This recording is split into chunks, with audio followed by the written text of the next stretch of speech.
Hi అండి. ఇవాళ గోరుచిక్కుడుకాయ కూర చూపిస్తాను రండి.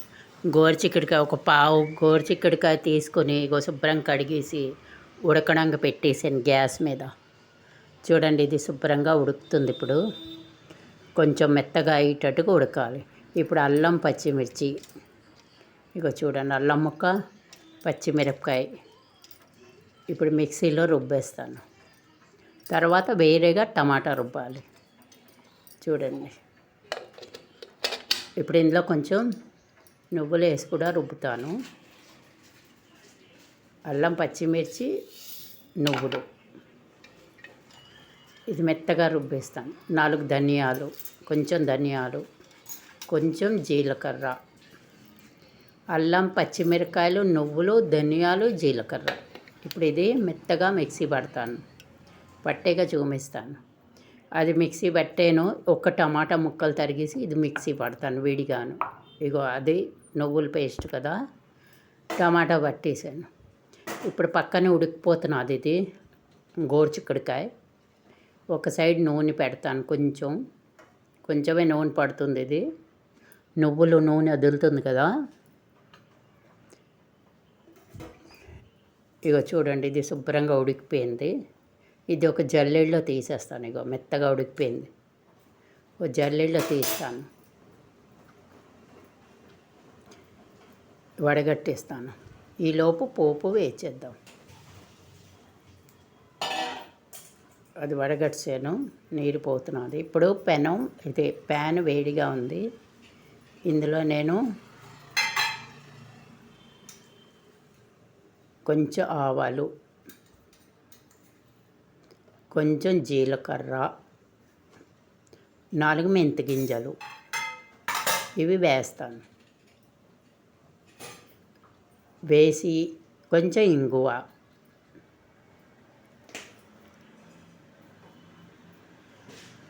ఇది చిట్టుపట్లు ఆడనిస్తాను. కొంచెం శనగపప్పు.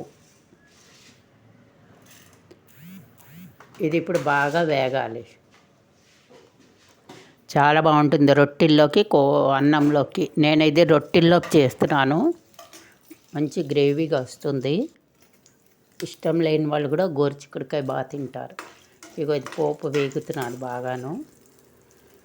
చూడండి, ఇప్పుడు పచ్చిమిర్చి 4, కరివేపాకు ఇది కూడా వేసి వేచాలి. కొంచెం ఎర్రగా పచ్చిమిర్చి కొంచెం వేగాలి. పచ్చిమిర్చి, పోపు చూడండి, ఇది వేగింది కదా. ఇప్పుడు నేను నూలుపప్పు, పచ్చిమిర్చి, అల్లం పేస్ట్ నూరు ఉంచాను.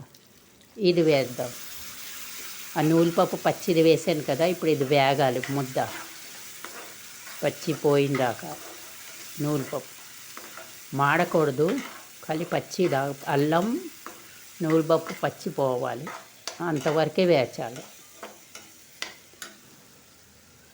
ఇప్పుడు నేను ఒక టమాటా ముద్ద నూరించాను. ఆ టమాటా ఇప్పుడు వేసి ఇది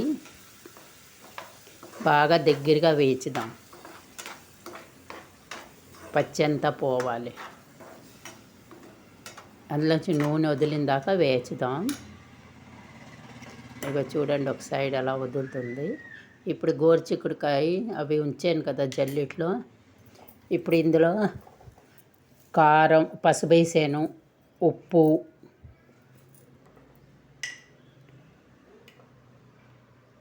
వేసాను సరిపడా. కారం, పసుపు, ఉప్పు, కారం చాలు. కారం, పచ్చిమిర్చి రుబ్బేసాను కదా, అందుకు చాలు. ఇది బాగా దగ్గరగా కొంచెం వేగనిద్దాం. ఈ కారం, ఉప్పు, నువ్వులు, టమాటా ఇవన్నీ పచ్చిపోయిన వరకు కొంచెం వేచుదాం. కొంచెం నూనె వదులుతున్నది ఇందులోని వేగుతూ ఉంటే. చూసారు కదా, నూనె వదిలేటట్టుగా వేచాలి. చాలా బాగుంటుంది గోరుచిక్కుడుకాయ. ముందు కూడా చూపించాను దుంపలు, గోరుచిక్కుడుకాయ. ఇందులో ఏమీ వేయటం లేదు. ఇప్పుడు అది గిన్నెలో కొంచెం నీళ్ళు ఉంటే, నువ్వులు రుబ్బాను కదా, ఆ గిన్నెలో కొంచెం ఉంటే నీళ్లు పోయిస్తాను. ఇప్పుడు కొంచెం ఉడకనిద్దాం ఒక పిసరు. చూడండి, గ్రేవీ లాగా. మనం గోరుచిక్కుడుకాయ ఉడికిస్తే కొంచెం కసలా వస్తుంది కదా, అది పోతుంది. అందుకే ఉడికించేయాలి ముందు. మెత్తగా ఉడికించి ఉంచాను. ఇప్పుడు ఇది కొంచెం మరగనిద్దాం, కొంచెం ఉడక రానిద్దాం. వచ్చాక చూపిస్తాను. ఇక ఇలా ఉడుకుతున్నది కదా, ఇప్పుడు గోరుచిక్కుడుకాయ వేద్దాం. వేసి శుభ్రంగా కింద పైన శుభ్రం కలుపుతాం. ఇగో ఇలా వస్తుంది కూర. చూసారు కదా దగ్గరగాను. ఇప్పుడు ఇందులో కొంచెం పెరుగు వేద్దాం, చాలా బాగుంటుంది. దగ్గరగా వచ్చింది, ఇప్పుడు వేగింది బాగాను. ఇప్పుడు కొంచెం పెరుగు వేద్దాం. పెరుగు వేస్తే రుచి బాగుంటుంది. ఇప్పుడు పెరుగు వేసి శుభ్రం కలిపేసి కొంచెం నీళ్లు పోసి ఉడకనిద్దాం. ఒక 10 నిమిషాల మసాలా అంతా ఉడకాలి. గోరుచిక్కుడుకాయ ఉడికిపోయింది కానీ అందులో మసాలా కూడా ఉడకాలి. అవన్నీ ఇందులో గోరుచిక్కుడుకాయకి పట్టాలి. చూసారు కదా, చాలు అంతే నీళ్ళు. ఈ పులుపు అన్నీ గోరుచిక్కుడుకాయకి పడితే చాలా బాగుంటుంది కూర. ఇగో దగ్గరగా ఒక్క 10 నిమిషాలు ఉడకనిద్దాం. ఉడికాక చూపిస్తాను. కూర రొట్టి, అన్నం, పూరి దేంట్లోకైనా తినొచ్చు. నేనైతే రొట్టెల్లోకి చేస్తున్నాను, కొంచెం నీరులా కావాలని. ఇది ఉడికి కొంచెం చిక్కగా అయిపోతుంది కూర, గ్రేవీ లాగా. పన్నీర్ కూర ఎలా వస్తుందో గ్రేవీ అలా వస్తుంది ఇదేను. చూసారు కదా, ఓ 10 నిమిషాలు ఉడకనిద్దాం. చూద్దాం ఎంతవరకు ఉడికిందో కూర. రండి, ఇక చూడండి అలా నూనె సపరేట్ అవుతున్నా చూసారా. కొంచెమే నూనె వేసాను. ఇలా వచ్చిన వరకు ఉడకనిద్దాం. లైక్, సబ్స్క్రైబ్ తప్పకుండా చెయ్యండి.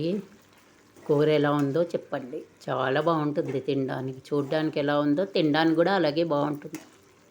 చూడండి ఇలా దగ్గరగా ఉడికిపోయింది కదా. ఇలా ఇంతవరకు చాలు, తినడానికి చాలా బాగుంటుంది. ఒక్క 2 నిమిషాలు ఇలా ఉడికించి తీసేద్దాం. చూడండి, లైక్, సబ్స్క్రైబ్ చేయండి. Thank you.